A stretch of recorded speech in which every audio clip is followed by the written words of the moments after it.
Hey, what's going on, everybody? It's Dre, and I'm giving y'all a very special word from Rainbow Push, and I am here with the Reverend Jesse Jackson. Nice to see you again, sir. Man, I'm so glad to see you guys today, and let me congratulate your generation.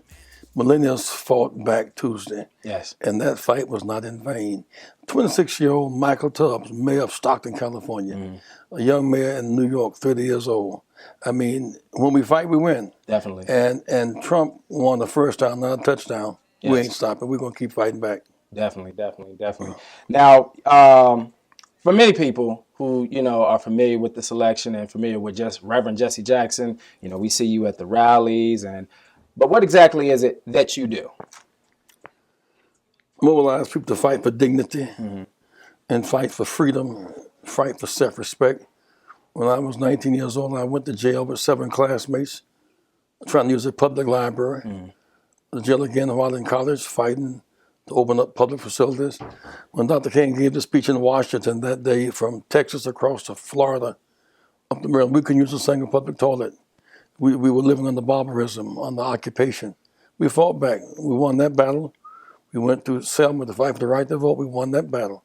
But blacks couldn't vote after 85 years, but white women couldn't serve on juries. 18-year-olds couldn't vote, though they were serving in Vietnam. Couldn't vote on campuses. You couldn't vote bilingual. We fought. We won that battle. Dr. King in Chicago, we fought to open up economic opportunities within Chicago's black community and Latino black coalitions. And so we've never stopped fighting. We fought to elect Harold Washington. We ran for president in 84 and 88 to open up doors and build bridges. And one of the guys ran across that bridge was President Barack Obama. So we've just never stopped fighting. Definitely.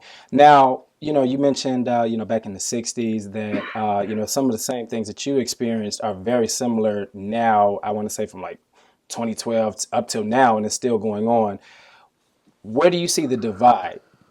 Well, there really shouldn't be a divide because there are some changeless values in changing times.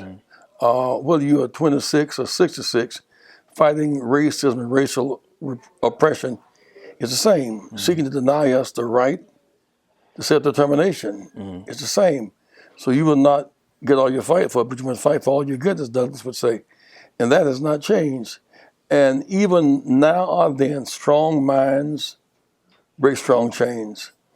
Even then, when you run up against these obstacles, deep water does not drown you. Definitely. Drown because you stop kicking. Definitely. When it's real dark, you see the stars more clearly. So that will to fight, that sense of something makes you affirm yourself, must continue. And it always was. I remember looking at a book not long ago with the students at Howard University in 1932 were fighting to stop lynching. That was the issue of their day. Another was fighting to end racial apartheid, the issue of their day. So each generation must find its groove and the agenda, and invariably, agendas are connected.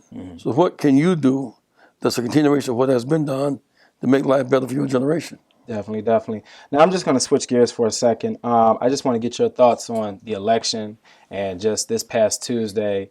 It wasn't a surprise, but it was very shocking.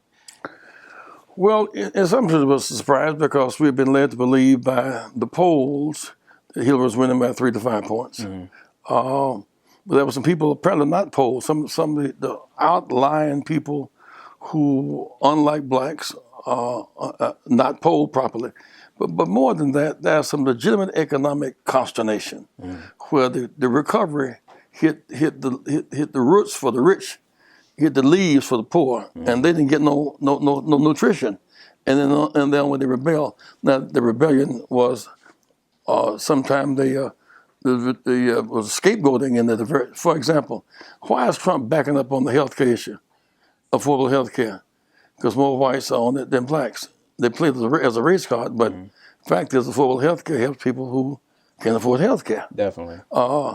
And part of our mission now is to fight to raise wages for working people, to reduce student loan debt, to make sure the Supreme Court does not go to the right wing.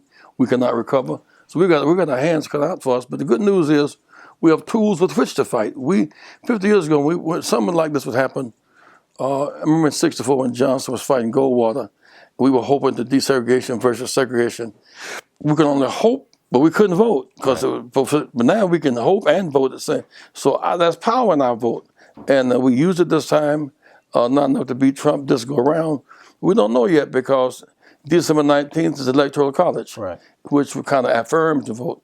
And some people may change their vote. We just don't know. Okay.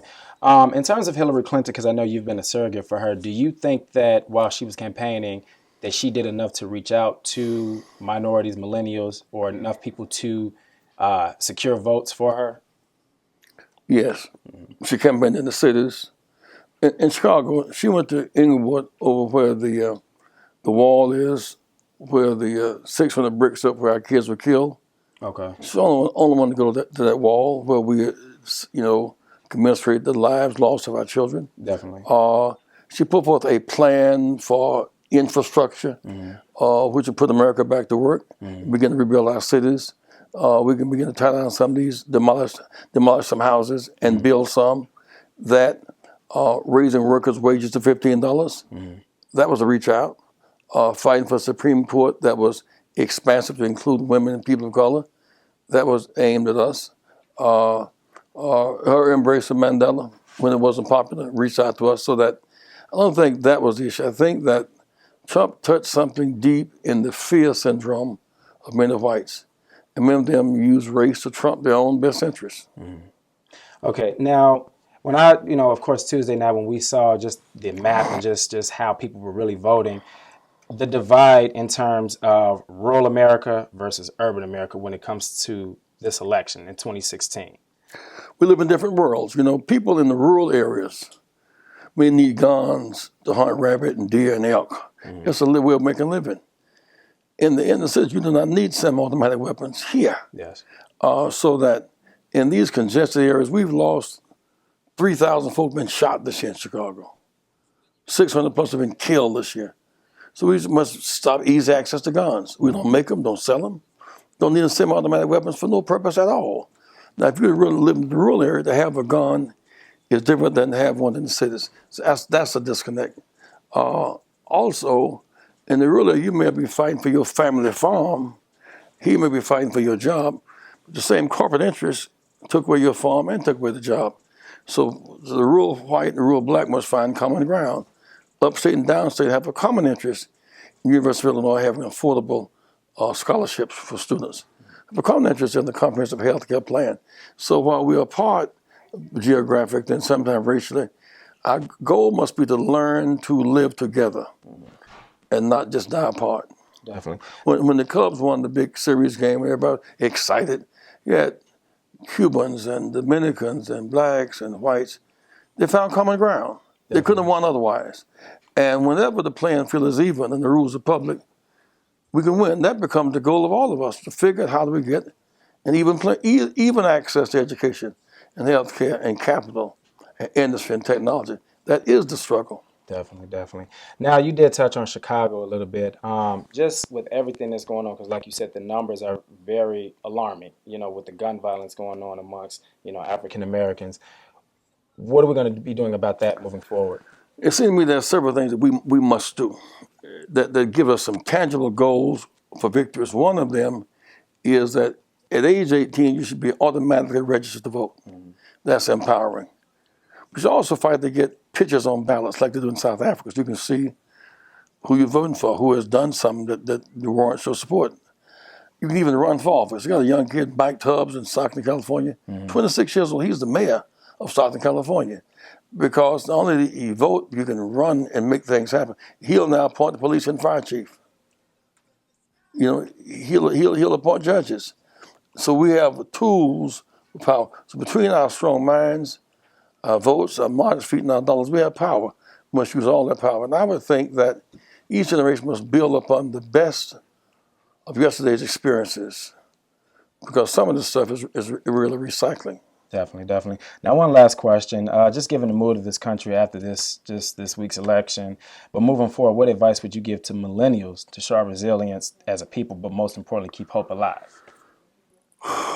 Know that we must share other people's sensitivities and pain. For example, when Trump talked about building a 2,000-mile wall between us and Mexico, 100 largest cities are majority black and brown. We are each other's future. We must learn to politic together and educate and survive together. That's one thing. He speaks of blocking all Mexican Muslims out of the country. That's unkind. It's also impractical. They're more Muslim than they are Americans. They are trading partners around the world. Some of that kind of stuff he talked, he's going to have to eat it. Yes. He ain't going to be able to implement it. We're going to make him. We're going to fight back. We're not going to surrender. Not going to let him break our spirit. Definitely. We fought Bull Connor. We fought Jim Clark. We fought George Wallace. We're not going to let him break our spirit. That's the first thing. Second thing is that the millennials must understand the power, the scientific use of the vote. It's not the only weapon, but it's a mighty strong one. And marching is a strong weapon because you express your outrage. But when you march, you must have goals, targets, and timetables, and leadership that allow the people to see the end game. So if you're marching for 18-year-olds to have the right to be on the ballot automatically, that's a doable. You pick up folk who are not 18, who may be 81. That makes sense to me. Or if you're going to march for to get ballots on pictures on ballots, you can recognize them. That makes sense to me. Right. You're going to march to raise workers' wages. It makes sense to me. You know, a broad base. If you're going to march to tear down, demolish these raggedy houses and rebuild, well, we now have these gaps in our communities. That's an urban policy. So if we sit together and share common experiences, we can make things happen. I am just so impressed. The fact this millennial generation knows it must fight. And that there are allies with whom we must connect and who can share the burden of that fight. Because sometimes people are with you, if you don't communicate, communication becomes a gap, even within your own house between parents and students. But in the end of the day, Rainbow Push is open to talk with you, march with you, share experience with you. I was blessed to work with Dr. King and Jim Farmer of CORE and Roy Wilkins and Mandela and Chavez and to run for president and to learn the country and learn the world. All I've learned, I want to share. I want to make my contribution to this generation by sharing and giving. Because what I see now, almost everything we see today is not new, it's renew. Right. We belong to each other. You belong to me, and I belong to you. Definitely, sir. I really appreciate you taking the time to sit down with us. And as always, we're going to always keep the fight going. As always, I'm Dre, and I'm out. Jay, and I'm out too. What's the word? What's the word? What's the word? What's the word? What's the word? I'm stepping now. What's the word? What's the word? What's the word? What's the word? What's the word? Hey, what y'all trying to see? I don't practice, but still my pimpin'. On point like cactus, take an actress. Fire like matches, straight to my